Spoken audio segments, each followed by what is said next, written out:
ఒక 5 minutes సాక్ష్యం పంచుకొని తర్వాత వాక్యోపదేశానికి వెళ్తాను. పరమ తండ్రి కృపను బట్టి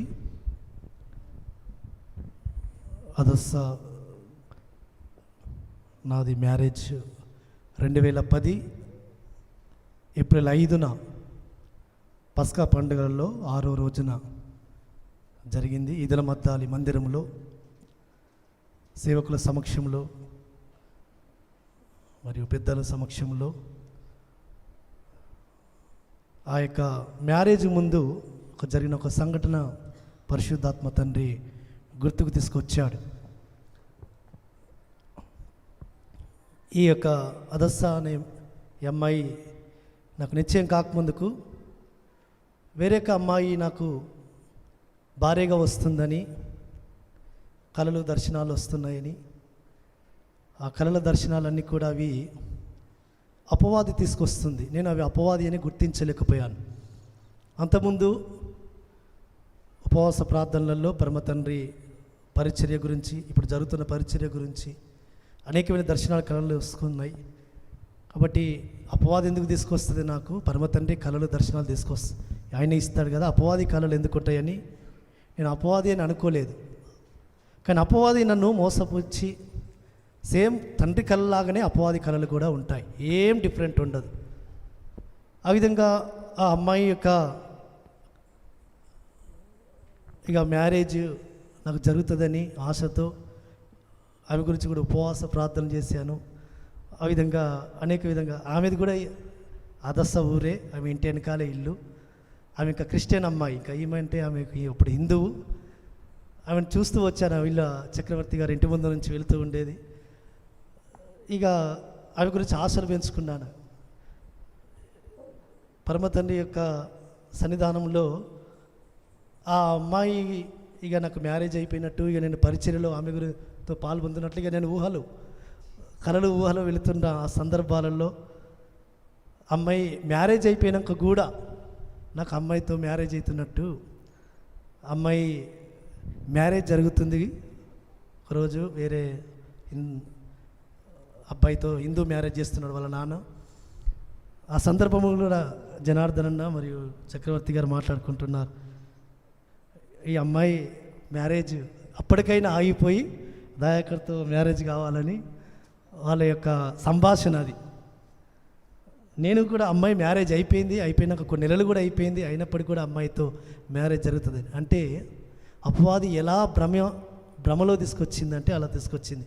తర్వాత అమ్మాయికి మ్యారేజ్ అయిందని ఆ అమ్మాయి యొక్క భ్రమలోంచి నన్ను బయటకు తీసుకురావడానికి 3 days ఫాస్టింగ్ ప్రేయర్ జనార్దన్ అన్న చక్రవర్తిని ఏర్పాటు చేసి శుభోదయ కాలనీలో పైన మందిరంలో కూర్చొని ప్రార్థన చేస్తూ ప్రార్థనలో నాకు చెప్పారు.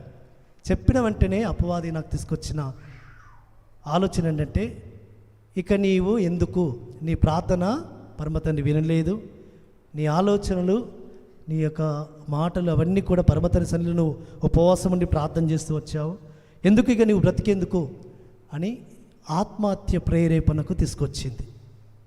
సూసైడ్ చేసుకోవాలని వీళ్ళిద్దరూ నాతో మాట్లాడుతున్నారు. నేను బయటకు బాత్రూమ్ అని వస్తుందని బయటకు వచ్చి ఆ బిల్డింగ్ నుంచి, శుభోదయ కాలనీ బిల్డింగ్ నుంచి దూకి సూసైడ్ చేసుకోవాలని ఆలోచనతో నేను బయటకు వచ్చాను. వెంటనే జనార్దన్ అన్నది గమనించి తనకు పరిశుద్ధాత్మ ప్రేరేపణతో నా దగ్గరికి వచ్చి, ఏం చేస్తున్నావు దయాకర్, ఏంటి అంటే ఆలోచించుకుంటూ నేను నడుస్తున్నా. దగ్గరికి వెళ్ళాను అక్కడికి.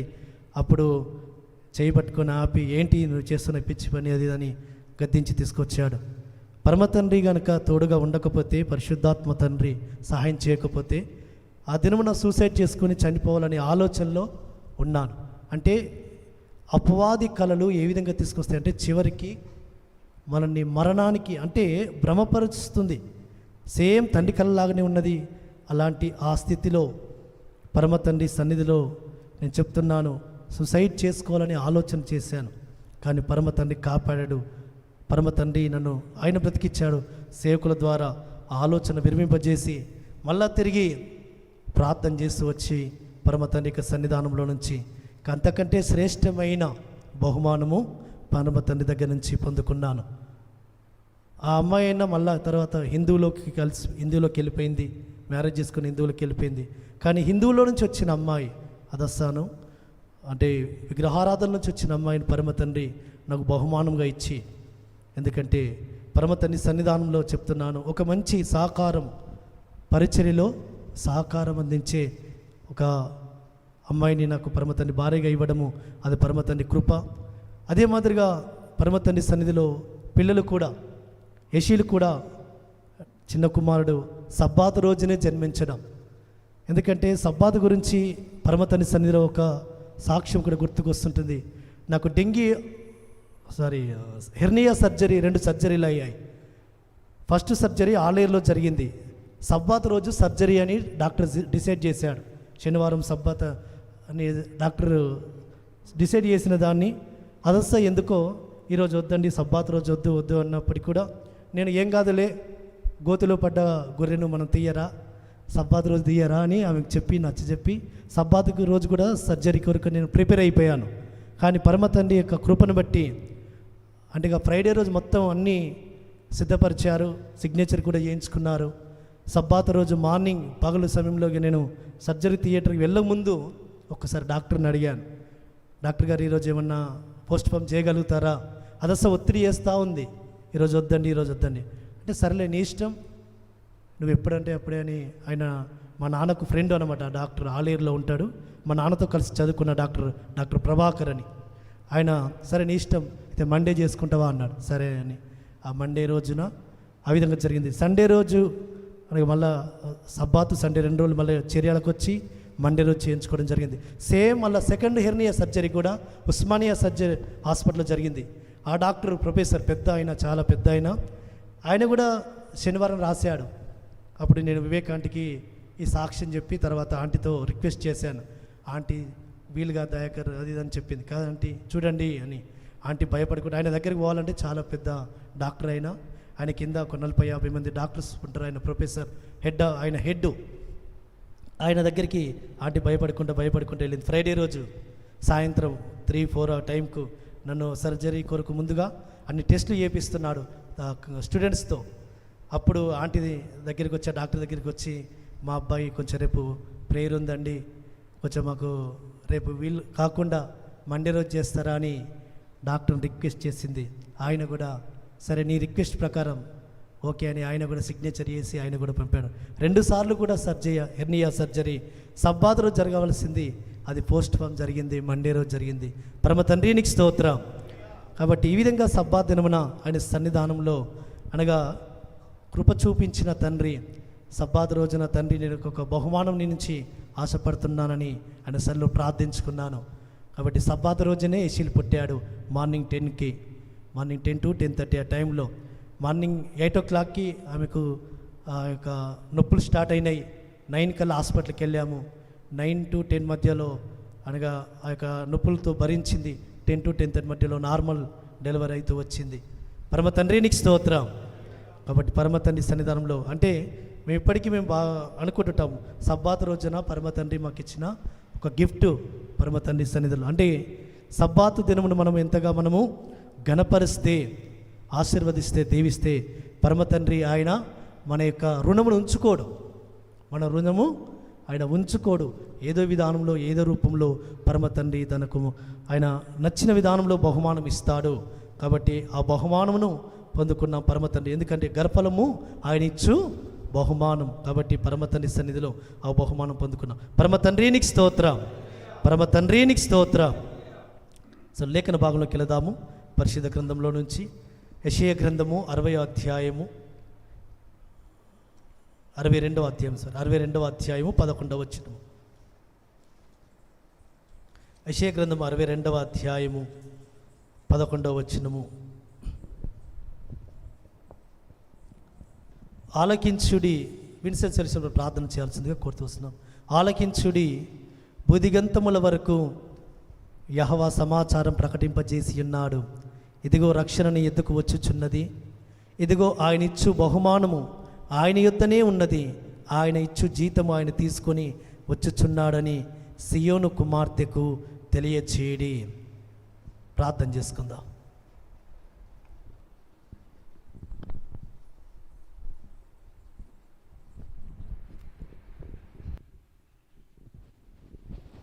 స్తోత్రం స్తోత్రం స్తోత్రం స్తోత్రం. జీవం గల యావే ఎలోహీ మీకు స్తోత్రం చెల్లించుకుంటున్నాం. సర్వోన్నతుడా మీకు స్తోత్రం చెల్లించుకుంటున్నాం. సర్వాధికారి మీకు స్తోత్రం చెల్లించుకుంటున్నాం. సర్వంతర్యామి మీకు స్తోత్రం చెల్లించుకుంటున్నాం. నిన్న నేడు నిరంతరం ఏకరీతిగా ఉన్న తండ్రి మీకు స్తోత్రం చెల్లించుకుంటున్నాం. అవును తండ్రి, జగత్ పునాది వేయకముందే మీరు మమ్మల్ని ఎన్నుకున్న విధానం బట్టి మీకు స్తోత్రం చెల్లించుకుంటున్నాం. జగత్ పునాది వేయకముందే మీ సంకల్పంలో మమ్మల్ని మీరు జ్ఞాపకం చేసుకున్న విధానం బట్టి మీకు స్తోత్రం చెల్లించుకుంటున్నాం. చిన్న మంద భయపడకము అని చిన్న మందకు అభయమించిన గొప్ప తండ్రి, ఈ చిన్న మందని తండ్రి మీరు నడిపిస్తున్న విధానం బట్టి మీకు స్తోత్రం చెల్లించుకుంటున్నాం. రాజా, ఆత్మతో సత్యముతో ఆరాధించి ఏది సత్యం ఏది అసత్యం తెలుసుకునే జ్ఞానాన్ని మాకు మీరు దయచేయము రాజా. ప్రత్యేకంగా తండ్రి మీ దాసుడు తండ్రి వాక్యం చెప్పబోచుండగా తండ్రి మీ దాసుని మీరు మరుగుపరిచి మీరు మాట్లాడము రాజా. మీ దాసుని మీరు అభిషేకించుము రాజా. మీ దాసునిపై తండ్రి మీ ఆత్మను కుమ్మరించుము రాజా. ఆత్మానుసారమైన వాక్యం వినగల చెవులు మాకు మీరు దయచేయము రాజా. కూడి వచ్చిన ప్రతి ఒక్కరిని మీరు దీవించి ఆశీర్వదించుము రాజా. ఈ చిన్న ప్రార్థన త్వరలో రాన్న యాశ్వమేస అతి పరిశుద్ధమైన ఘనమైన రక్షణ గల నామంలో బ్రతిమాలుకుంటూ వేడుకొనుచున్నాను తండ్రి. Amen. Thank you brother, thank you so much. మనం చదువుకున్న లేఖన భాగము యెషయా గ్రంథం 62వ అధ్యాయం 11వ వచనములో, ఇదిగో ఆయనిచ్చు బహుమానము ఆయన యొద్దనే ఉన్నది, ఆయనిచ్చు జీతం ఆయన తీసుకుని వచ్చుచున్నాడని సియోను కుమార్తెకు తెలియచేయడి. మన టాపిక్ బహుమానం, ఆయనిచ్చు బహుమానం. సియోను కుమార్తెకు తెలియచేయడి అంటే, సియోను కుమార్తె అంటే సంఘము, సంఘమునకు తెలియచేయడి. ఆయన ఇచ్చే బహుమానము, ఇదిగో ఆయన ఇచ్చు బహుమానము ఆయన యొద్దనున్నది. కాబట్టి పరమ తండ్రి మనల్ని బహుమానముతో మనల్ని తృప్తిపరచాలని, ఆయన బహుమానముతో మనల్ని సంతోషింప చేయాలని ఆయన ఆశపడుతూ వస్తుంటాడు. కాబట్టి బహుమానము పొందుకునే విధానములో మన జీవితాలు ఉండాలని పరమ తండ్రి ఆశపడుతూ వస్తుంటాడు. కాబట్టి ఇక్కడ రాస్తుంటున్న లేఖన భాగము, సియోను కుమార్తెకు తెలియచేయడి, ఇదిగో ఆయన వచ్చుచున్నాడు, ఇదిగో ఆయన రక్షణ నీ ఎద్దుకు వచ్చుచున్నది, ఇదిగో ఆయన ఇచ్చు బహుమానం ఆయన ఎద్దున ఉన్నది. కాబట్టి ఎవరైతే ఆయన సన్నిధిలో ఆయన రక్షణ పొందుకొని ఆయన యొక్క నీతి మార్గంలో నడుస్తూ ఆయన నీతి రాజ్య స్థాపన కొరకు, ఆయన యొక్క నామ మహిమ కొరకు, ఆయన ఘనత కొరకు, ఆయన యొక్క పరిచర్యలో పాలిభాగస్తులవుతూ ఎవరైతే ప్రయాసపడుతుంటుంటారో, ఎవరైతే ఆయన సువార్తను ప్రకటించడానికి కొరకు శ్రమపడుతుంటుంటారో, ఎవరైతే ఆయన నీతిరా స్థాపన కొరకు ప్రయాసపడుతుంటారో వారికి ఆయన బహుమానమునిచ్చే నాథుడిగా ఆయన అంటూ వచ్చాడు. సుమా, ఆయన బహుమానము ఆయన తీసుకొని రాబోతున్నాడు. అదే మాదిరిగా ఆయన అంటూ వస్తుంటున్నాడు, ఆయన బహుమానమును చేతబుచ్చుకొని ఆయన నీ దగ్గరికి వచ్చినప్పుడు ఆ బహుమానము పొందే స్థితిలో నువ్వు ఉండాలని పరమతండ్రి సన్నిధిలో పరమతండ్రి ఆశపడుతూ వస్తుంటున్నాడు. కాబట్టి ఆయన ఇచ్చు బహుమానము పొందుకోవడానికి కొరకు మనము ఆయన సన్నిధానములు అనగా ఈ లోకంలో మనం బహుమానాలు పొందుకుంటుంటాం. మనకు కావలసిన వారికి, మనకు ఇష్టలైన వారికి, మనం అధికంగా ప్రేమించే వారికి బహుమానాలు ఇస్తుంటుంటాం. అదే మాదిరిగా పరమ తండ్రి కూడా తాను ఒక ఉన్నతమైన శ్రేష్టమైన ఒక బహుమానం మనకి ఇవ్వబోతున్నాడు.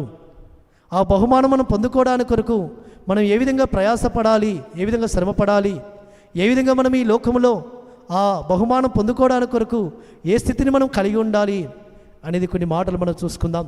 అపోస్తలుడైన పౌలు శ్రేష్టంగా వివరిస్తూ వస్తుంటుంటాడు. 1 కొరింథీ రాసిన పత్రికలో పరమ తండ్రి యొక్క సన్నిధిలో 9వ అధ్యాయంలో అపోస్తలుడైన పౌలు కొరింథీ రాసిన పత్రికలో ఆయన రాస్తూ వస్తుంటుంటాడు. 1 కొరింథీ రాసిన పత్రిక 29వ అధ్యాయం 24వ వచనములో 24వ వచనము, పందెపు రంగమందు పరిగెత్తు వారందరూ పరిగెత్తుదురు గాని ఒక్కడే బహుమానం పొందునని మీకు తెలియదా? అటువలే మీరు బహుమానం పొందునట్లుగా పరిగెత్తుడి. మరియు పందెమందు పోరాడు ప్రతివాడును చూడండి అన్ని విషయముల యందును మితముగా ఉండును. వారు క్షయమగు కిరీటమును పొందుటకును పొందుటకును మనమైతే అక్షయమగు కిరీటమును పొందుటకును మితముగా ఉన్నాము. కాబట్టి నేను గురి చూడని వాని వలె పరిగెత్తువాడను కాను. చూడండి, పందెము రంగమందు పరిగెత్తుదురు గాని ఒక్కడే బహుమానం పొందునని మీకు తెలియదా? చూడండి, పందెము రంగమందు అంటే రన్నింగ్ కాంపిటీషన్స్లో, ఏదైనా కాంపిటీషన్స్లలో పాలు పొందుతున్న వారు ఏ విధంగా ప్రయాసపడుతుంటారు, ఏ విధంగా ప్రాక్టీస్ చేస్తుంటారు, ఏ విధంగా వారు శ్రమ పడుతుంటారు. ఆ యొక్క ప్రాక్టీస్ సెషన్లలో కూడా వారి యొక్క శరీరాన్ని ఏ విధంగా వారు చాలా జాగ్రత్తగా దాన్ని కాపాడుకుంటుంటారు. దానికి కావలసిన ఆహారం మితముగా ఇస్తుంటుంటారు. శరీరంలో కావలసిన ఆహారం ఇస్తూనే దానికి కావలసిన ఎక్సర్సైజులు, దానికి కావలసిన వామప్స్, దానికి కావలసిన ట్రైనింగు, ప్రాక్టీసు అంతా కూడా వారు జాగ్రత్తగా వారు ఉంటూ ఆ యొక్క పందెమందు వారు పరిగెడుతూ వస్తుంటున్నప్పుడు వారి గురి, వారి గమ్యం ఏంటంటే మేము బహుమానము పొందుకోవాలని వారు ఆ యొక్క పందెం ముందు పరిగెత్తుతూ ఉంటారు. ఎంతోమంది ఆ యొక్క పందెం రంగం ముందు వారు పార్టిసిపేట్ అవుతుంటారు, కానీ ఒక్కరికే బహుమానం వస్తుంటుంది, లేదా ఒకరు, ఇద్దరు, ముగ్గురు first prize, second prize, third prize. కానీ ఆత్మ సంబంధమైన బహుమానం పొందుకోబోతున్న మనకి పరమతండ్రి ఒకరికే ఇస్తారా? అనేకులకు కూడా ఆయన బహుమానములు ఇచ్చేవాడిగా ఉన్నాడు. అనేకమైన బహుమానములు ఆయన దగ్గర ఉన్నవి. కాబట్టి ఈ లోకములో క్షయమైపోయే ఆ బహుమానము కొరకు ఈ లోకంలో పరుగు పందెమందు పరిగెత్తేవారు ఏ విధంగా ప్రయాసపడుతుంటారు, ఏ విధంగా మితముగా ఉంటారు, అన్ని విషయములలో మితముగా ఉంటారు. అంటే వారి యొక్క ఫుడ్, వారి యొక్క డైట్ అంతా కూడా ఎంతో జాగ్రత్తగా వారు చేసుకుంటూ వారు దానికి కావలసిన ప్రాక్టీస్ చేస్తూ దానికి కావలసిన చాలా వారి శ్రమ పడుతూ వారి యొక్క పరుగు పందెమందు కొరకు వారు సిద్ధపడుతుంటారు. ఆ యొక్క డే రాగానే అందులో పార్టిసిపేట్ అవుతున్నప్పుడు కూడా వారి యొక్క గురి, గమ్యము దాని కొరకు ఏ దానికి కూడా వారు లక్ష్య పెట్టరు సుమా. అనగా ఏ విధమైన శరీరం ఒకవేళ సహకరించకపోయినా దానికి కావలసిన మళ్ళా రెక్టిఫై చేసుకొని మళ్ళా ఆ యొక్క పరుగు పందెమందు పరిగెత్తడానికి పరిగెత్తుతుంటారు.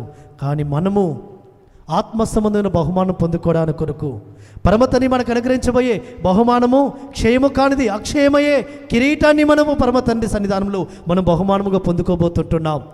అక్షయమయ్యే కిరీటమును పొందుకోవడానికి కొరకు మనం ఏ విధంగా మన యొక్క ఘటాన్ని కాపాడుకోవాలి, ఏ విధంగా మన యొక్క శరీరాన్ని మితంగా ఉంచుకోవాలి, ఏ విధంగా మన యొక్క ఆలోచనలను, ఏ విధంగా మన తలంపులను, మన మాటలను, ఏ విధంగా మన క్రియలను పరమతనికి ఇష్టకరంగా మనం మార్చుకోవాలి.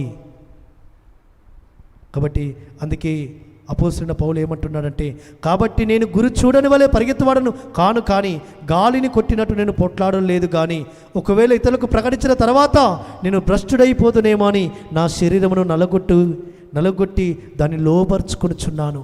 అనేకులకు నేను ప్రకటిస్తున్నాను, అనేకులకు నేను సువార్త ప్రకటిస్తున్నాను, అనేకులకు ఆయన యొక్క సువార్తను ప్రకటిస్తూ నేను ఆ సువార్తలో నేను కూడా పాలుభాగస్తునవుతూ అనేకులకు ఆ బహుమానం ఉంటుందని ప్రకటిస్తున్న నేను ఆ బహుమానం పొందకుంటే నా స్థితి ఎంత?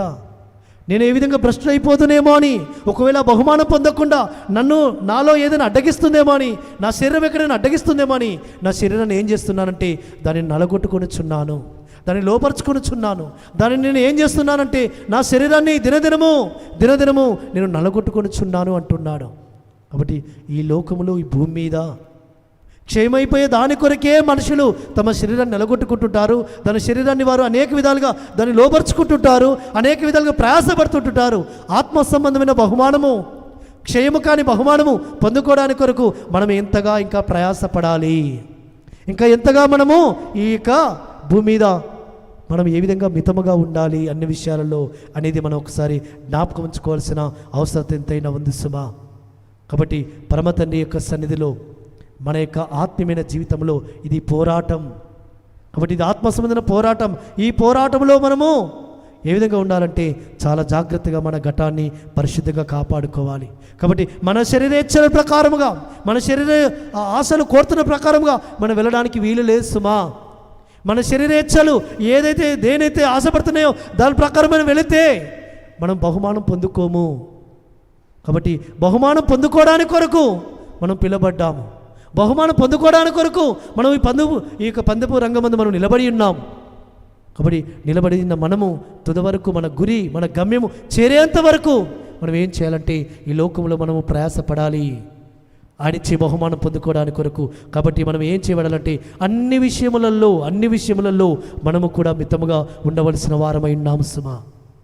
కాబట్టి అందుకే ఆయన అంటూ వస్తుంటున్నాడు, నేనిచ్చు బహుమానము నువ్వు పొందుకోవాలి అంటే, నేనిచ్చు బహుమానము నీవు పొందుకోవాలి, నువ్వు దాన్ని అనుభవించాలి. నువ్వు ఆ జీవ కిరీటముతో ఆ బహుమానముతో నువ్వు ఆయన సన్నిధిలో నిత్యము కనబడాలి అంటే ఈ లోకంలో నీవు నీ యొక్క శరీరాన్ని నలగొట్టుకుంటూ రావాలి. కాబట్టి దాని కొరకు మనం ఏం చేయాలంటే మనం ఈ లోకంలో శ్రమపడాలి. కాబట్టి శ్రమపడకుండా, ప్రయాసపడకుండా, కష్టపడకుండా బహుమానం మనకు రాదు సుమా, రాదు. అన్నీ నాకు క్షేమముగా ఉండాలి, అంతా బాగుండాలి, అంతా నాకు అన్ని విధాలుగా నాకు అన్నీ కలిసి రావాలి, లేకుంటే అన్ని విధాలుగా నేను సుఖముగా ఉండాలి అంటే ఆ యొక్క జీవితము నీకు అది బహుమానం పొందుకోవడానికి అర్హత పొందదు సుమా. కాబట్టి ఈ లోకములో భక్తులు అంటూ వచ్చారు, వారి యొక్క బహుమానం కొరకు వారు ఎంతగా ప్రయాసపడుతూ వచ్చారంటే, ఎంతగా వారి యొక్క జీవితాలు, ఎందుకంటే పరమతని సన్నిధానంలో వారి యొక్క జీవితాలను ఆయన కొరకు సమర్పించుకున్నారు. ఒక మాట మనం చూసుకుంటుంటే రూతు గ్రంథంలో ఒక మాట కనబడుతూ వస్తుంటుంది. రూతును అంటూ వచ్చాడు, బోయాజు అంటూ వచ్చాడు. రూతు గ్రంథము 2వ అధ్యాయము 12వ వచనములో, 2వ అధ్యాయము 12వ వచనములో యెహోవా, ప్లీజ్ మైక్ తీసుకోరు బ్రదర్, క్షమ బ్రదర్, యూట్యూబ్లో కూడా లైవ్లో వినబడాలి. యెహోవా నువ్వు చేసిన దానికి ప్రతిఫలమిచ్చును, ఇజ్రాయేలీలోహిమైన యెహోవా రెక్కల కింద నీ సురక్షితంగా ఉండినట్లు నీవు వచ్చితివి, ఆయన నీకు సంపూర్ణమైన బహుమానం ఇచ్చునని ఆమెకు ఉత్తరం ఇచ్చెను. సంపూర్ణమైన బహుమానము నీకు ఇచ్చును. సంపూర్ణమైన బహుమానమును పరమతండ్రి నీకు ఇవ్వబోతున్నాడు. కానీ ముందుగా ఆమె ఏం చేస్తూ వచ్చింది? సంపూర్ణమైన బహుమానము ఆమె పొందుకోవడానికి ముందుగా ఆమె ఏం చేస్తూ వచ్చిందో 11వ వచనంలో ఆయన అంటూ వస్తున్నాడు, బోయాజు అంటూ వస్తున్నాడు, నీవు నీ తల్లిదండ్రులను నీ జన్మభూమిని విడిచి ఇంతకుముందు నువ్వు ఎరగని జన్మనొద్దకు నీవు వచ్చితివి. నీ తల్లిదండ్రులు విడిచావు. బోయాజు అంటున్నాడు రూతుతో, నీ తల్లిదండ్రులు విడిచావు, నీ జన్మభూమిని విడిచావు, నీకు కావలసిన వారందరినీ విడిచావు. నీ తల్లి లాంటి ఆ యొక్క నయోమితో నువ్వేం చేస్తూ వచ్చావు? ఆమెను వెంబడిస్తూ వచ్చావు. ఆమె ఎప్పటికీ చెప్పింది, అమ్మా నువ్వు నన్ను వెంబడించవద్దు, నాతో పాటు రావద్దు, నీ తల్లిదండ్రుల ఇంటికి వెళ్ళు, నీకు కావలసిన వారి దగ్గరికి వెళ్ళినప్పటికీ కూడా ఏమంటూ వచ్చింది, నువ్వు నా వెంబడి రావద్దని నువ్వు నన్ను నాకు చెప్పవద్దు. నీ జనమే నా జనము, నీ సర్వశక్తినే నా సర్వశక్తుడు, నువ్వు వెళ్ళిన చోటుకు నేను వెళ్ళేదను, నువ్వు వచ్చే చోటుకి నేను వచ్చేదను, నీ యొక్క సర్వశక్తుడే నా సర్వశక్తుడని ఆమె ఈ లోకంలో ఉన్న సమస్త సుఖమును సమస్తాన్ని ఆమె విడిచిపెట్టింది. ఆ జన్మభూమిని విడిచిపెట్టింది, తల్లిదండ్రులు విడిచిపెట్టింది. బోయాజు అంటున్నాడు, నీ తల్లిదండ్రులు విడిచిపెట్టావు, నీ జన్మభూమిని విడిచిపెట్టావు, నీకు కావలసిన ఈ లోకంలో ఉన్న సుఖ సౌఖ్యములన్నీ కూడా విడిచిపెట్టావు. కాబట్టి పరమతని నీకు సంపూర్ణమైన బహుమానం ఇవ్వబోతున్నాడు. నువ్వు ఎక్కడికి వచ్చావు? యెహోవా రెక్కల కింద సురక్షితముగా ఉండినట్లు నువ్వు వచ్చావు. పరమతని సన్నిధానంలో పరమతని కొన్ని విడిచిపెట్టమంటాడు, కొన్ని వదులుకోమంటాడు, కొన్ని త్యజించమంటాడు, కొన్ని విసర్జించమంటాడు, కొన్ని సందర్భాల్లో కొంతమంది జనాంగమును మర్చిపోమంటాడు, ఒక్కొక్క ప్రాంతం నుంచి బయటకు రమ్మంటాడు పరమతండ్రి. ఆ సందర్భాల్లో పరమతని మాటకు లోబడి, పరమతనికి విధేయులమై, పరమతని యొక్క స్వరను విని మనం బయలుదేరితే పరమతని సన్నిధానంలో గొప్ప గొప్ప ఆశీర్వాదం. రూతు ఏం చేసిందంటే ఆ గొప్ప బహుమానము, సంపూర్ణమైన బహుమానం పొందుకోవడానికి తన తల్లిదండ్రులు విడిచిపెట్టింది, తన జన్మభూమిని విడిచిపెట్టింది, తన సుఖమును విడిచిపెట్టింది, తన సౌఖ్యమును విడిచిపెట్టింది, తనకు కావలసిన వారందరిని విడిచిపెట్టింది. తన అత్తయ్యన నయోమిని వెంబడించుతూ వచ్చింది. కాబట్టి అందుకే ఆమె సంపూర్ణమైన బహుమానము. ఎలాంటి బహుమానము? శ్రేష్టమైన బహుమానము. ఆమె గర్భఫలంలో నుంచి దావీదు యొక్క గోత్రంలో నుంచి రక్షకుడైన మెస్సయ్య వారు వచ్చారు. కాబట్టి ఆమె విడిచిపెట్టిన దానికి ప్రతిఫలముగా పరమతండ్రి ఆమెను గొప్ప స్థితిలో ఉంచుతూ వచ్చాడు సుమా. కొన్ని సందర్భాలలో పరమతండ్రి మనల్ని కూడా విడిచిపెట్టమంటాడు. కొన్ని సందర్భాల్లో పరమతండ్రిని మనము ఆరాధించడానికి, గణపరచడానికి, మహేపరచడానికి, ఆయన సన్నిధికి రావడానికి భక్తిహీన జనాంగమును అడ్డు వస్తుంటే ఆ భక్తిహీనమైన జనాంగమును వదిలిపెట్టాల్సి వస్తుంది, వారిని విడిచిపెట్టాల్సి వస్తుంది, వారిని వదులుకోవాల్సి వస్తుంది. వారిని విడిచిపెట్టినప్పుడే, వదులుకున్నప్పుడే, వారిని మనము కాదనుకుని ఆయన సన్నిధికి వచ్చినప్పుడే కొన్ని సందర్భాల్లో పరమతండ్రికి బహుమానం ఇస్తాడు సుమా. కాబట్టి ఆయన సేవ పరిచర్యకు పరమతండ్రి పిలుస్తూ వచ్చినప్పుడు పరమతండ్రి సన్నిధానంలో అవును 18 సంవత్సరాలు 19 సంవత్సరాల వయస్సులో ఆయన పరిచర్యకు పరమతండ్రిని పిలిచినప్పుడు అప్పటికి చిన్న వయసు, తల్లిదండ్రుల నుంచి దూరం వెళ్ళాలి. చూడండి, 18 సంవత్సరాల వయసులో తల్లిదండ్రులు విడిచిపెట్టాను. తర్వాత 22వ సంవత్సరంలో 23వ సంవత్సరంలో విశాఖపట్నం దూర ప్రాంతం, అప్పటి వరకు ఎప్పుడూ వెళ్ళలేదు. ఆ దూర ప్రాంతానికి కూడా వెళ్ళాల్సి వచ్చింది కొన్ని సందర్భాల్లో.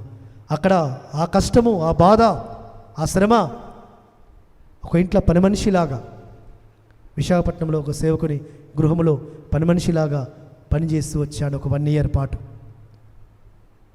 ఏ పని చేశానంటే ఇంట్లో పాత్రలు శుభ్రం చేయడం, బట్టలు విండడం, ఇల్లు కడగడం, ఇల్లు తుడవడం.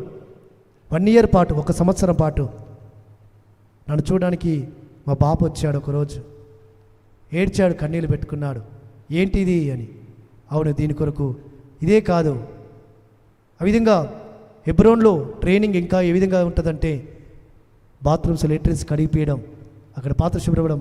కాబట్టి సేవ పరిచర్య అంటే, సేవకు సమర్పించుకోవడం అంటే ఇది ఏదో ఆషామాషి సంతోషంగా ఎంజాయ్ చేసి వచ్చినది కాదు. ఈ బ్రతుకు, ఈ జీవితం అనేకమైన కష్టాల గుండా, అనేకమైన అవమానాల గుండా, అనేకమైన నిందల గుండా, అనేకమైన స్థితుల గుండా వచ్చిన ఈ జీవితం ఆయన కొరకు సమర్పించుకున్న ఈ జీవితం. కానీ ఆయన ఎక్కడ చేయి వీధులు పెట్టలేదు సుమా. అక్కడ నుంచి ఈదుల మద్దాలి గుడివాడకి తీసుకొచ్చాడు. గుడివాడలో ఆయన దగ్గర ఒక రకమైన టార్చర్, అదొక ట్రైనింగ్. కాబట్టి సన్నిధిలో ఎందుకు చెప్తున్నానంటే, పరమతండ్రి సన్నిధిలో ఈ దినమున ఈ స్థితిలో ఉన్నాను అంటే కొన్ని వదిలిపెట్టుకున్నాను, కొన్ని విడిచిపెట్టుకున్నాను, కొన్ని సుఖాలు, కొన్ని సౌఖ్యాలు. ఎందుకంటే ఈ లోకంలో చదువుకొని జాబ్ చేసుకుంటే, లేకుంటే వ్యవసాయం చేసుకుంటే, ఊర్లో వ్యవసాయం చేసుకుంటే ఇవన్నీ అనుభవించడం వస్తుందా? కానీ ఇందులోనే గొప్ప సంతోషము, ఇందులోనే గొప్ప తృప్తి కలుగుతుంది, ఇందులోనే గొప్ప ఆనందము కలుగుతుంది అని భావించాను. ఆ చిన్న వయసులో 18-19 సంవత్సరాల వయసులో సేవకు సమర్పించుకున్నప్పుడు. కాబట్టి మా అన్నైతే, తమ్ముడు నీ మంచి కోసం చెప్తున్నా, 2 సార్లు ఆలోచించుకో, 3 సార్లు ఆలోచించుకో, నువ్వు ఆలోచించుకో అన్నాడు. నువ్వు సేవకు సమర్పించుకుంటున్నావు, మనకెంతో పని ఉంది, ఈడ ఎంతో విస్తారమైన పని ఉన్నాయి. అప్పటికి చాలా భూమి కొన్నాం. నా ఒక్కని వల్ల కాదు, నువ్వు సమర్పించుకొని వెళ్తా అంటున్నావు. అన్నా, నేను వెళ్తాను, సేవకే వెళ్తాను. కాబట్టి పరమతండ్రి సన్నిధానంలో సేవకు సమర్పించుకుంటే పరమతండ్రి ఏది తక్కువ చేయలేదు సుమా. ఆయన బహుమానంలో నేను సంతోషంతో, ఆనందంతో ఆయన నుంచి బహుమానం పొందుకొని సంతోషంతో సేవ పరిచర్యలో ముందుకు వెళుతున్నాను. ఏ ఒక్క దినము కూడా, ఎందుకంటే విశాఖపట్నంలో ట్రైనింగ్లో ఉన్నప్పుడు నేను ఒక దినమున పాత్రలు కడుగుతున్నాను, గిన్నెలు కడుగుతుంటే ఆ సేవకురాలు వచ్చి తిట్టింది. ఆ తిట్లో కన్నీరు గార్చాను. అరిచి తండ్రి సన్నిధిలో మోకరిల్లుతుంటే పరమ తండ్రి సన్నిధిలో అంటే రాత్రంతా కూడా ఎక్కువ ప్రార్థనలో, రాత్రులు ప్రార్థన చేశాను, పగలంతా కూడా పని, రాత్రంతా కూడా ఎక్కువ ప్రార్థన. కాబట్టి ప్రార్థన చేస్తుంటే తండ్రి ధైర్యపరిచేవాడు, నీకు ముందున్న దినాలు గొప్పవిగా ఉండబోతున్నాయి, ముందున్న దినాల్లో గొప్పవిగా ఉండబోతున్నాయని పరమతండ్రి ఒక్కటే చెప్పాడు. పరమతండ్రి సన్నిధానంలో పరమతండ్రి నీకు స్తోత్రం. కాబట్టి ఆయన సువార్త కొరకు, పరిచర్య కొరకు నేను చెప్తున్నాను, సమర్పించుకున్న వారిని పరమతండ్రి తక్కువ చేయడు. కాబట్టి ఆయన పరిచర్య కొరకు ముందుకెళితే, కాబట్టి ఈ దినమున పరమతండ్రి సన్నిధానంలో రూతు తాను సమర్పించుకుంది, తాను వదులుకుంది, విడిచిపెట్టింది, సంపూర్ణమైన గొప్ప బహుమానము పొందుకుంది సుమా. ఇంకా కొందరి జీవితాలలో గొప్ప బహుమానం కొరకు వారు, ఒకసారి హెబ్రీ రాసిన పత్రికలో కొంత భక్తుల జీవితాలను మనం చూసుకుందాం. 11వ అధ్యాయంలోకి వెళదాం ఒకసారి. హెబ్రీ రాసిన పత్రిక 11వ అధ్యాయము 26వ వచనము. మోషే పెద్దవాడైనప్పుడు విశ్వాసమును బట్టి ఐగుప్తు ధనము కంటే మెస్సయ విషయమైన నింద గొప్ప భాగ్యమని ఎంచుకొని అల్పకాలము పాపభోగం అనుభవించుట కంటే ఎలోహిం ప్రజలతో శ్రమ అనుభవించుట మేలని యోచించి ఫరో కుమార్తె యొక్క కుమారుడని అనిపించుకున్నటకు ఒప్పుకొనలేదు. ఏలయనగా అతడు ప్రతిఫలముగా కలగబోవు బహుమానమందు దృష్టించెను. ప్రతిఫలముగా కలుగు బహుమానమందు దృష్టిస్తూ వచ్చాడు మోషే. అవును, ఐగుప్తులో ఇక్కడ రాజు దగ్గర, ఫరో రాజు దగ్గర ఆయన ఆ యొక్క పెరుగుతూ వచ్చాడు. ఎందుకంటే ఫరో కుమార్తె యొక్క కుమారుడని అనిపించుకున్నట్టుకు ఎక్కడ రాజభోగము, ఆ యొక్క రాజు దగ్గర రాజభోజనము లేకుంటే అలా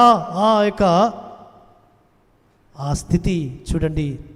కానీ దానికంటే ఏదని మేలనెంచుతున్నాడు, ఏది గొప్ప భాగ్యం ఎంచుతున్నాడు, ఏది గొప్ప ఆయనకు బహుమానం ఎంచుతున్నాడంటే పరమతని సన్నిధిలో మెస్సయ్య ప్రజలతో, యాశ్వ మెస్సయ్య ప్రజలతో, ఎలోహిం ప్రజలతో నిందలు అనుభవించుట గొప్ప భాగ్యమని ఎంచుకున్నవాడే ఆయన ఏం చేస్తున్నాడంటే అల్పకాల పాపభోగం అనుభవించడం కంటే ఈ లోకంలో సర్వశక్తుని సన్నిధానంలో నుంచి నేను గొప్ప బహుమానం పొందుకుంటాను. ఆ బహుమానం పొందుకోవడానికి కొరకు ఈ లోకంలో ఆయన ప్రజలతో కలిసి నడుస్తున్నప్పుడు నిందలు వస్తాయి, అవమానాలు వస్తాయి, శ్రమలు వస్తాయి. ఆ శ్రమల గుండా వెళుతున్నప్పుడు అవి అందులో సంతోషించడం, అందులో ఆనందించడం ఆయన గొప్ప భాగ్యమని ఎంచుకున్నాడు సుమా. కాబట్టి ఈ లోకంలో ఆయన నీతి నిమిత్తము, సబాతు నిమిత్తము, పండుగల నిమిత్తము మీరు శ్రమ పెట్టబడుతుంటే, మీరు నిందలు అనుభవిస్తుంటుంటే, మీరు వెలువేయబడుతుంటుంటే మీరు ధన్యులు సుమా, ధన్యులు. నీతి నిమిత్తం హింసింపబడేవారు ధన్యులు, పరలోక రాజ్యము వారిది. కాబట్టి సబ్బాతు కొరకు చాలామంది సబ్బాతు ఎందుకు రాలేదంటే ఇంట్లో బంధువులు వచ్చారు, ఇంట్లో ఇంకా ఈ మధ్యలో చాలా మేము వింటూ వచ్చాం. కొన్ని చెప్పొద్దు, సబ్బాతున ఒకటి ఉందని సబ్బాతు ప్రార్థన రావడం మానేస్తున్నారు, జంతువులు ఉన్నాయని. చాలా బాధేసింది. మేమేమో పరమతరిసల్లో సబ్బాతుకు రండి, సబ్బాతు ఆశీర్వాదాలతో నింపబడండి, సబ్బాతు దీవెనలతో నింపబడండి. సబ్బాతు రావడానికి అన్ని పరిస్థితులు అనుకూలంగా ఉంటాయి, సబ్బాతును ఆరాధించడానికి, గణపరచడానికి అన్ని పరిస్థితులు అనుకూలంగా ఉంటాయి. మేమైతే కొద్ది దూరము ప్రయాణం చేస్తుంటాం. సబ్బాతు దినమున ముందుగా ఆయన సబ్బాతు ప్రవేశించక ముందుపే ఆ పట్టణానికి చేరుకోవాలని ముందు సబ్బాతు ముందు రోజు ప్రయాణం చేసి ప్రయాణంలో ఉండి సబ్బాతు ఎంటర్ కాకముందుకే ఆ పట్టణానికి వెళ్తే అక్కడ కొద్దిమంది, ఇక్కడనేమో హైదరాబాద్లో ఈ విధంగా. కాబట్టి చాలా బాధిస్తుంటుంది. కాబట్టి కొన్ని వదులుకోకుంటే, కొన్ని త్యజించుకోకుంటే, కొన్ని విడిచిపెట్టకుంటే, కొంత సుఖము కొంచెం విడిచిపెట్టుకోకుంటే నీకు బహుమానం ఎక్కడి నుంచి వస్తుంది? పరమతరి సన్నిధిలో నుంచి ఆశీర్వాదం ఎక్కడి నుంచి వస్తుంది? కాబట్టి పరమతరి సన్నిధిలో కొంతమంది భక్తులను మన జీవితాలలో మనం ధ్యానిస్తే, అవును తండ్రి, ఇంకా నేను పడుతున్న శ్రమలు, అయ్యా నేను ఏమాత్రము వారు పడుతున్న శ్రమలు, వారు పడిన శ్రమలు, అయ్యా వారు అనుభవించిన శ్రమల ముందు నేను అనుకుంటాను. కాబట్టి ఇంకా రక్తము కారునంతగా వారు ఆయన నీతి కొరకు, ఆయన ధర్మము కొరకు, ఆయన వాక్యము కొరకు వారు ప్రాణాలు అర్పించారు, రక్తము కార్చారు, వారు శ్రమలు అనుభవించారు, వారు ఈ లోకమును పెంటగాయించారు. భక్తిహీనుల యొక్క పాశములు వారు వెంటబడుతున్నప్పుడు భక్తిహీనులను వారు ఏమనుకున్నారంటే, కాబట్టి వదులుకున్నారు. కీర్తనకారుడు 119వ అధ్యాయంలో ఒక మాట అంటుంటాడు. 119వ భక్తిహీనుల యొక్క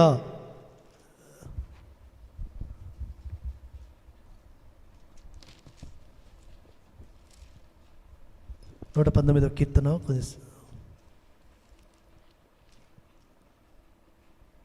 61వ వచనంలో భక్తిహీనుల పాశములు నన్ను చుట్టుకొని ఉన్నను, నీ ధర్మశాస్త్రమును నేను మరవలేదు భక్తుడు అంటున్నాడు, దావీదు అంటున్నాడు. అయ్యా భక్తిహీనుల పాశములు నన్ను చుట్టుకొని ఉన్నను. కొంతమంది భక్తిహీనులు వచ్చి సబ్బాదినమున మేము సబ్బాది ఆరాధనకు వెళ్తున్నామంటే, ఏంటి ఎప్పుడు రెగ్యులర్గా ప్రార్థనకు వెళతారా? మనం విడిచిపెట్టిపోతారా? మనం వదులుకొని పోతారా? మా దగ్గరికి రారా? కాబట్టి చూడండి, సబ్బాత్ దినమున ఎంతగా మనం ఘనముగా ఆయనను ఆరాధించడానికి, ఆయన మహిమపరచడానికి, ఆయన స్తుతించడానికి ఆయన సన్నిధికి వస్తే పరమతని సన్నిధానంలో ఆయన ధర్మమును నెరవేర్చినట్టు, భక్తిహీనుల యొక్క పాశములు నన్ను చుట్టుకొని ఉండగను, నేను ధర్మశాస్త్రం మరవలేదు, ఆయన సబ్బాతును మరవలేదు, పండుగలు మరవలేదు, పండుగలు ఆచరించడానికి నేను వెళ్ళడానికి వెనకంచి వేయలేదు. ఎందుకంటే ఆ యొక్క 53వ వచనంలో చూస్తున్నాడు. 53వ వచనంలో అంటున్నాడు, 53వ వచనము, నీ ధర్మశాస్త్రమును విడిచి నడుచుచున్న భక్తిహీనులను చూడగా నాకు అధిక రోషము పుట్టుచున్నది. చూడండి, భక్తిహీనుల యొక్క స్థితిగతులను చూచి, భక్తిహీనుల యొక్క వారి యొక్క భక్తిహీనతను చూచి ఈయనకు రోషం పుడుతుందట. అయ్యో, వాళ్ళు ఏ విధంగా మర్చిపోతున్నారు, వారు ఏ విధంగా సబ్బాతును, పరమతని యొక్క దినమును మర్చిపోతున్నారు, ఆయన ఆజ్ఞలు మర్చిపోతున్నారు, ఆయన ధర్మమును మర్చిపోతున్నారు, ఆయన నీతి విధులు మర్చిపోతున్నారు, ఆయన కట్టలు మర్చిపోతున్నారు, వాటి వెనకాల ఉన్న ఆశీర్వాదములు వారు కోల్పోతున్నారే. కాబట్టి అందుకే ఆయన ఏం చేస్తుంటాడటంటే కన్నీరు కారుస్తుంటాడట. లోపల మాత్రం రోషం ఉంటుంది, లోపల మాత్రం రోషము. అయ్యో వారు, కానీ ఆ రోషం మళ్ళా బయటికి కనపరచాడు. ఏం చేస్తున్నాడంటే కన్నీరు. అయ్యో, వారు ధర్మశాస్త్రం అనుసరింపకపోయిన 136వ వచనంలో ఒక మాట అంటుంటాడు. 136వ వచనంలో, జనులు నీ ధర్మశాస్త్రం అనుసరింపకపోయినందుకు నా కన్నీరు ఏరులై పారుచున్నది. వారి నిమిత్తం ప్రార్థిస్తున్నాడు, కన్నీటి ప్రార్థన చేస్తున్నాడు. అయ్యో భక్తిహీనులు, అయ్యా నీ సన్నిధిలో ధర్మమును మర్చిపోయారు, ఆజ్ఞలు మర్చిపోయారు, నీ కట్టలు మర్చిపోయారు, నీ బహుమానములు వారు పొందుకోలేకపోతున్నారు, నీ ఆశీర్వాదాలు వారు పొందుకోలేకపోతున్నారు, నీ దీవెన చేత వారు నింపబడలేకపోతున్నారు. ఎందుకంటే వారి భక్తిహీనత. కాబట్టి వారి భక్తిహీనత నుంచి వారిని విడిపించుము తండ్రి అని ప్రార్థన. కాబట్టి మనము కూడా మన హృదయంలో రోషం ఉండాలి. కానీ మనం ఏం చేయాలి? కన్నీటి ప్రార్థన చేయాలి. భక్తిహీనంగా నడుచుకున్న వారిని బట్టి, మనల్ని అడ్డగిస్తున్న వారిని బట్టి, మనల్ని ఎవరైతే ఆపుతున్నారో వారిని బట్టి, ఎవరైతే మనం ధర్మశాస్త్రం అనుసరించకుండా ఎవరైతే మనకు అడ్డుగా ఉన్నారో వారిని బట్టి మనం ఏం చేయాలంటే కన్నీటి ప్రార్థన. ఒకప్పుడు ఈ సబ్బాతులు, పండుగలు, నెలపడుపులు, ఈ నామం గురించి నాకు వీరు తెలియపరిచినప్పుడు, బంధువులుగా వచ్చి మా ఇంటికి తెలియపరిచినప్పుడు, ఇది అబద్ధ బోధ అని భావించిన నేను, అవును, పూర్తిగా అపోజిట్గా ఉన్న నన్ను పరమ తండ్రి ఈ సర్వసత్యం నడిపించాడు అంటే నేను భావిస్తున్నా మా అక్క కన్నీటి ప్రార్థన. మా అక్క ప్రార్థన చేసింది నా గురించి, నా కొరకు ఇప్పుడు ఫోన్ చేసి మాట్లాడేది, ఎప్పుడు ప్రార్థన చేసేది పరమ తండ్రిలో. కాబట్టి ఆమె ప్రార్థన వృధా పోలేదు. కాబట్టి మనం కూడా ప్రార్థన చేద్దాం. కాబట్టి నేను ఈ పులిపిటి నుంచి, ఈ స్థలంలో నుంచి తెలియపరుస్తున్న మా అక్క రిబ్కక్క కన్నీటి ప్రార్థన. తర్వాత పరమ తండ్రి సన్నిధానంలో పరమ తండ్రి నాకు బయలుపరచాడు. ఇది నేను ఆమెను అడగలేదు, ఆమె నాకు చెప్పలేదు, నాకు పరమ తండ్రి బయలుపరిచాడు. నీవు నీ అక్క కన్నీటి ప్రార్థన, ఆమె ప్రార్థన చేస్తూ వచ్చింది నీ గురించి. కాబట్టి ప్రార్థనలు వృధా పోవు సుమా. నీ భక్తి జీవితానికి ఎవరైతే అడ్డుగా ఉన్నారో, నీవు పరమ తండ్రి సన్నిధి రావడానికి ఎవరైతే అడ్డుపడుతున్నారో, ఎవరైతే నిన్ను పరమ తండ్రిని సేవించనీయకుండా అడ్డుపడుతున్నారో, వారిని నువ్వు రక్షించుకోవడానికి, విమోచించుకోవడానికి, వారిని నడిపించుకోవడానికి కన్నీటి ప్రార్థన చేయి. నువ్వు బహుమానం పొందుకుంటావు. నీకు బహుమానము పరమ తండ్రి సన్నిధిలో నుంచి కలుగుతుంది సుమా. కాబట్టి ధర్మశాస్త్రం అనుసరింపకపోయినందుకు నా కన్నీరు ఏరులై పారుచుంది. కన్నీటి ప్రార్థన చేయండి. రాత్రులు లేచి ప్రార్థనలు చేయండి.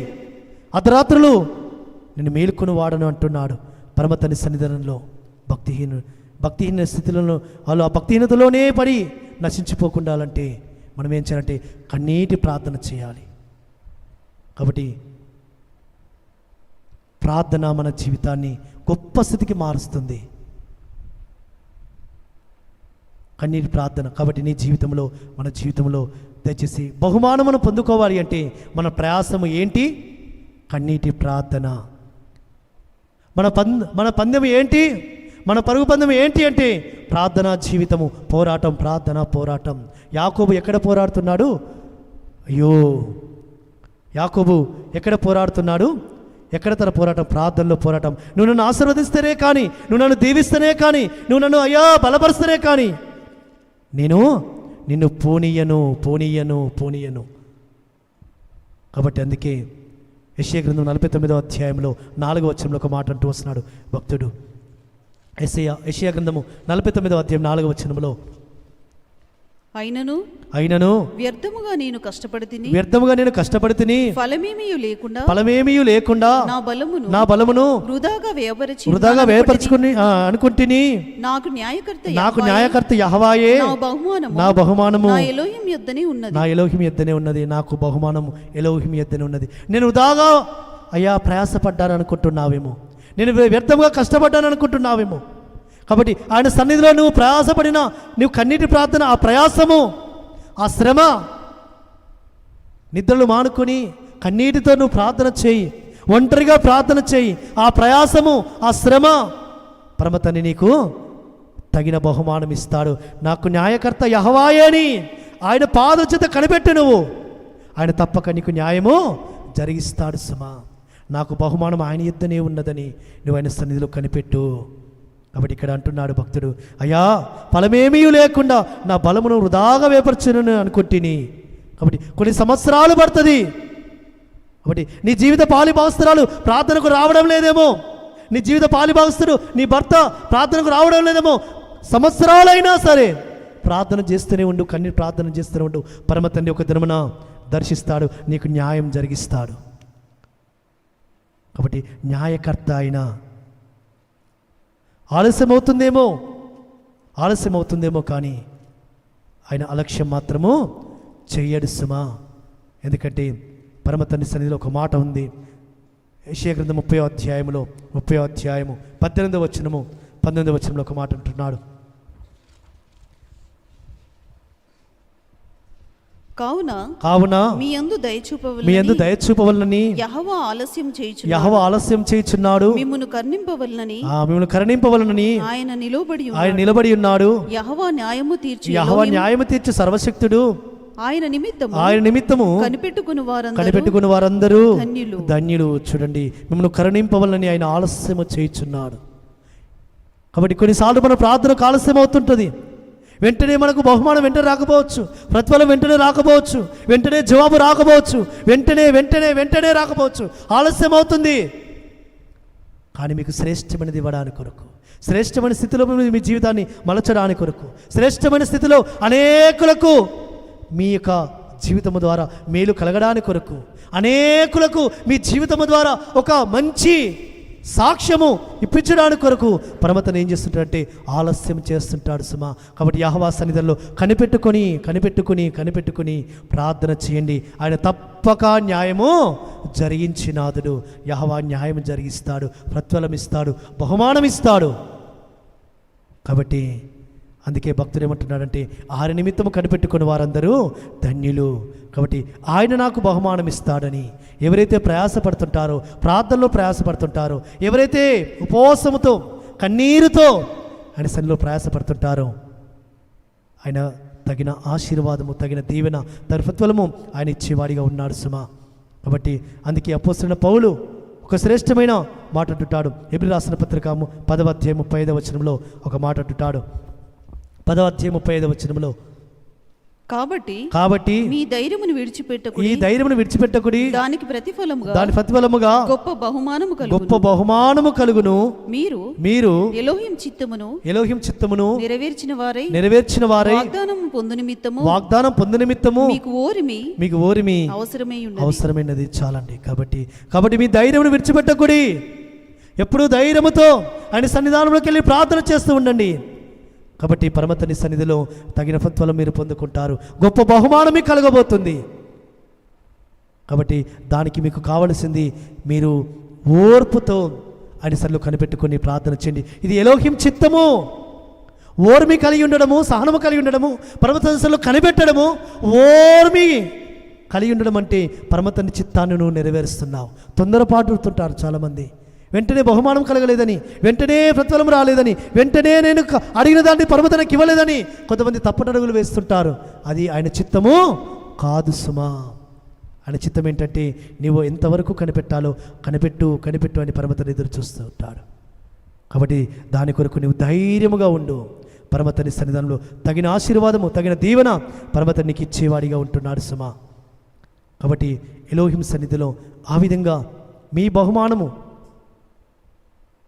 ఆయన మీకు ఇచ్చిన ఆదిరిగా ఉన్నాడు. కాబట్టి ఆ బహుమానం కొరకు మీరు ఏం చేయండి, ప్రయాసపడండి. మీ ప్రయాసము వ్యర్థము కాదు. యెహోవానందు మీరు పడిన ప్రయాసము వ్యర్థము కాదు. తగిన బహుమానముతో ఆయన మిమ్మల్ని ఆశీర్వదించేవాడు, దీవించేవాడు, బలపరిచేవాడని పరమతండ్రి సన్నిధానంలో ఈ దినం మనం ఉపదేశింపబడుతున్నాం. అట్టి విధంగా పరమతండ్రి సన్నిధిలో మనము ఆయన సన్నిధిలో ఆ బహుమానం కొరకు ప్రయాసపడినట్లుగా పరమతండ్రి తన కృపను విస్తరింపజేసి మనం నడిపించును గాక.